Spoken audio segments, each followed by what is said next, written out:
El Consejo Federal de Educación en el día de ayer trazó ya lineamientos importantes en el futuro de la educación argentina. Nicolás Trota, el ministro de Educación de la Nación, se reunió con los ministros de Educación de las distintas provincias para determinar evaluaciones, promociones y cómo va a darle continuidad pedagógica en los próximos años a la educación argentina. El sistema de promoción, lo vamos a observar, algunos puntos, algunos detalles importantes, por ejemplo.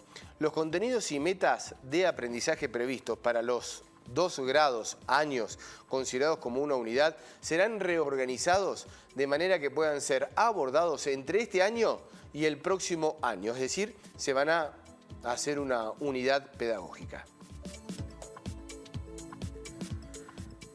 Sobre el pasaje de un nivel educativo a otro, el Consejo Federal de Educación resolvió que en el caso de los niños, las niñas, de sala de 5 años de nivel inicial van a promocionar de manera directa al primer grado.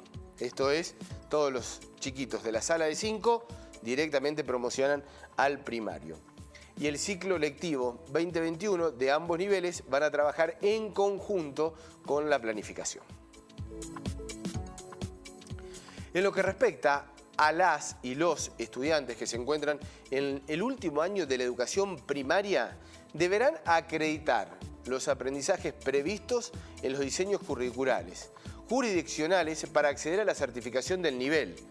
Quienes no alcancen los niveles de logros establecidos para el mes de marzo van a pasar al nivel secundario. Es decir, no van a repetir, no es que no van a acceder al primer año de secundario.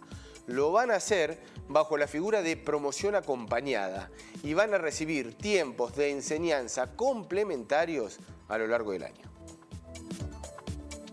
Las y los estudiantes que durante el año 2020, el año en curso, se encuentran en el último año de la educación secundaria, deberán acreditar los aprendizajes y capacidades previstas en el perfil de egreso del plan de estudio correspondiente. En caso, también cada jurisdicción va a reorganizar curricularmente los contenidos y las asignaturas. Se van a ofrecer espacios de formación como mínimo durante el mes de febrero y hasta la finalización del año lectivo 2020, estamos hablando de marzo 2021, ahí va a terminar el año lectivo de este año. La acreditación final de aprendizajes y la correspondiente certificación del nivel tendrá lugar en los meses de diciembre de este año, marzo y abril del próximo año. Vamos a estar hablando con un especialista en educación, es el que nos orienta cada vez que tenemos algún tema como para estar tratando. Este es un tema muy significativo, muy importante, que lo dio a conocer el Ministerio de Educación de la Nación en el día de ayer. Estamos hablando con Alejandro Castro Santander. ¿Cómo te va, Alejandro? Muchas gracias por participar nuevamente en Telediario Federal. ¿Qué tal? ¿Cómo te va? Buen día. Bien. Bueno, qué tema difícil, complicado, ¿no? El tema de la evaluación de la educación argentina, de las promociones, cómo hacer para darle continuidad, que no se rompa esa unidad pedagógica de un año a otro. Sí, fíjate que el tema de la evaluación siempre ha sido un tema en realidad conflictivo.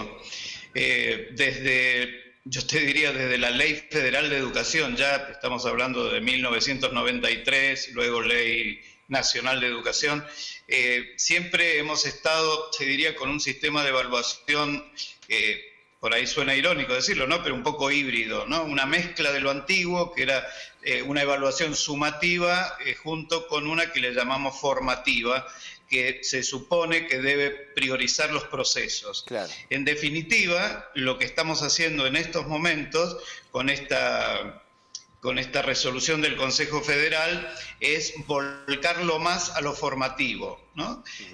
Lamentablemente, fruto de una emergencia, tendría que haber sido mucho antes y no por esto, pero la crisis lo que hizo fue obligar a que fuera el sistema de evaluación mucho más razonable.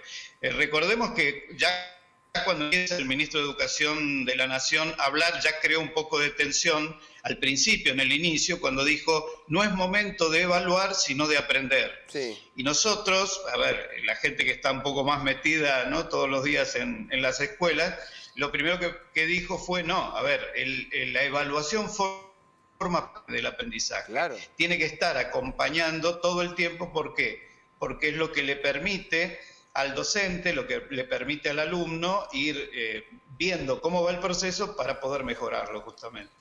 Acá, Alejandro, se pide acreditar. Cuando al alumno se le dice, bueno, acreditar, ¿qué significa? ¿Cómo lo acreditas? ¿Cómo tomás esa evaluación o cómo observás que está acreditado ese conocimiento? Eso es justamente uno de los términos. Cuando se emplea solito el término acreditar, claro, siempre refiere un poco a esa otra parte que a uno no le gusta tanto, que es la evaluación sumativa, ¿no?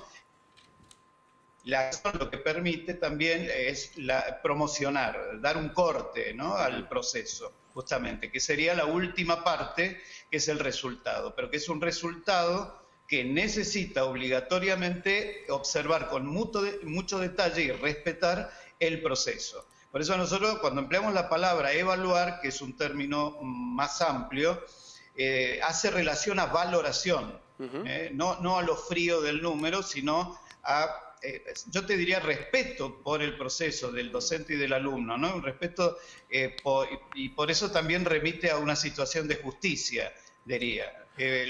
Generalmente cuando uno piensa en una prueba, piensa en un corte, en un momento, y muchas veces esa evaluación cuando en un proceso casi memorístico, termina en la mayoría de los casos siendo muy injusta.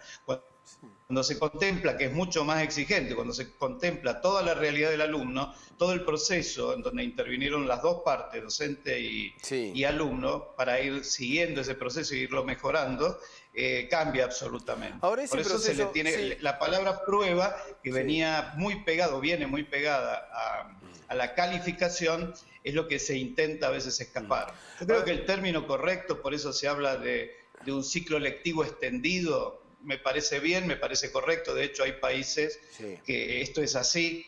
Hay un mínimo generalmente de repitencia porque hay un cuidado muy cercano del alumno. No se espera el fin de la película, ¿no? O sea, sino que ese acompañamiento es un acompañamiento muy delicado, donde a medida, ya inicialmente, cuando aparece algún tipo de problema, se trata de resolver. No esperar al final, en una prueba que me está mirando, a ver qué es lo que voy a hacer, aunque todo mi proceso haya sido bueno. Exactamente. A veces una instancia, que es la de la calificación, me puede condenar. Y generalmente ahora Alejandro, sabemos... discúlpame, discúlpame, ese proceso que yo lo entiendo, que además adhiero, me parece que es mucho más justo. ¿Se puede hacer en este contexto de virtualidad, sin presencialidad, sin estar en ese contacto? No, por eso justamente se prioriza la evaluación formativa, porque termina siendo injusto, es una mirada muy parcial la que puede llegar a tener. Claro. De hecho, cuando uno mira el informe de Argentinos por la Educación, en este último, ¿no?, que hablaba del acompañamiento de los padres y de los tiempos, hay un momento en donde se les pregunta a los chicos y a las familias, se les pregunta por el tema de... No emplea, el estudio no habla de evaluación concretamente, pero sí pregunta, ¿te tomaron pruebas, te calificaron? Claro. Y ahí aparece un mínimo, realmente apareció, es una muestra muy sesgada, apareció justamente que los chicos dijeron, no, es muy poco, sí me corrigen, dice, sí hay un acompañamiento. Bueno, eso de que no emplean la palabra evaluación, ¿no?, pero que ellos dicen, me acompañaron, me corrigieron, me hicieron devoluciones, eso es evaluación formativa. Alejandro, vos tocaste un tema que es fundamental, lo marcó el Consejo Federal de Educación el día de ayer, el tema de la repitencia. Hay muchos que dicen, bueno, nadie repite, es sinónimo de una educación deficiente, no evaluativa. ¿Es tan así o hay que contemplarlo? A ver, como siempre, ¿no? Sí y no. Si nosotros nos regimos por este sistema que tenemos, obliga de alguna manera a hacer un corte, ¿no? Tenemos una educación graduada, ¿no?, con tiempos muy limitados, con un formato viejo, esta frase, ¿no?, que le hemos escuchado tanto, una escuela del siglo XIX. Bueno, en todas estas cosas las seguimos repitiendo. Cuando uno habla del sistema de evaluación, de la forma, de cómo se regula la evaluación, y quiere hacer un cambio realmente para que todas estas cosas viejas no me vuelvan, ¿no?, como si fuera un boomerang, yo necesito modificar la forma que tengo, ¿no? de cómo llevo todo el proceso educativo. Y en este momento, a ver, nos obliga a decir, si yo hago una promoción, que por más que han salido a decir que promoción automática no, pero tiene un poco de esto, ¿no? De light, yo me remito al sistema viejo, digo, no, está mal. Estamos facilitando los procesos, estamos promoviendo alumnos de cualquier manera. Entonces me parece que es hora, ya que hablamos tanto del regreso, saliendo de esta emergencia, retomemos todos estos temas que siguen siendo desde hace, yo te diría, muchas décadas que los venimos discutiendo y siempre volvemos a al mismo formato. Me parece que es hora de repensarlo, pero ya en serio, ¿no? Digo, lo que por ahí, en la charla, hasta familiar, en la charla de reuniones, uno dice, ¿tendremos a los chicos, a las chicas, a los alumnos preparados para iniciar un ciclo lectivo, digo, como para hacer un corte, para comenzar primer grado, para comenzar la secundaria, como para comenzar la universidad? ¿O corremos riesgo de tener alumnos no preparados? No, sabemos que hay un déficit.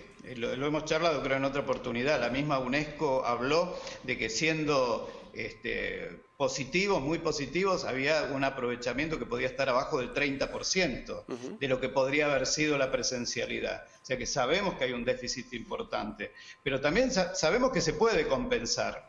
Por eso el regreso va ya mismo, ¿no? El tema de la priorización de los contenidos es un tema fundamental. Esta frase, ¿no?, que empleaban hace poquito la gente de Singapur, ¿no?, cuando hablan menos es más, dicen ellos, ¿no? ¿Por qué? Porque priorizan contenidos. O sea, no se van por las nubes, ¿no?, en detalles, sino que van directamente al hueso de lo que se debe aprender para que a partir de ahí, bueno, sea útil ese poco aprendizaje, pero profundo. Una pregunta que parece alocada. ¿Era imposible perder el ciclo lectivo? Es decir, acá no repite nadie. ¿Que repitan todos? No, o sea, yo creo, vuelvo a esto, de la priorización de contenidos, de repensar el currículum absolutamente. Digamos, esta es la mejor salida. Me parece que va a ser... Claro, es un ejercicio que va a haber que hacer, ¿no? Sentarse, digamos, a ver, dentro de lo que es el proyecto educativo de las escuelas, el proyecto curricular, que es la dimensión curricular justamente donde están los contenidos, evaluación, etcétera, ¿no? La va a tener que pensar digamos, el proyecto educativo provincial, en este caso, y el proyecto de cada escuela. Se va a tener que repensar porque la característica del proyecto curricular es que se hacen acuerdos. Se hacen acuerdos de cómo va a ser todo el proceso, qué contenidos se van a dar, cómo se van a dar, cuándo se van a dar, y lo mismo para la evaluación. Entonces va a haber que sentarse, pensarlo con mucho detenimiento, pensando esta situación tan especial, hasta que algo que habíamos dicho hace mucho, no es 2020, ¿no? Decíamos ya, es 2020, 2021 y por ahí un pedacito del 2022. Verlo como una sola unidad pedagógica y curricular y a partir de ahí, bueno, estos chicos van a salir un poquitito más rengo, digamos, pero tenemos que repensar de una vez por todas un sistema que no nos gusta a nadie, ¿no? Alejandro Castro Santander, especialista en educación desde la provincia de Mendoza. Muchas gracias, Alejandro, por la participación. Muchas gracias por hacernos entender un poquitito más esto que se definió en el día de ayer. Un fuerte abrazo. Un abrazo, que sigan bien. Hasta luego.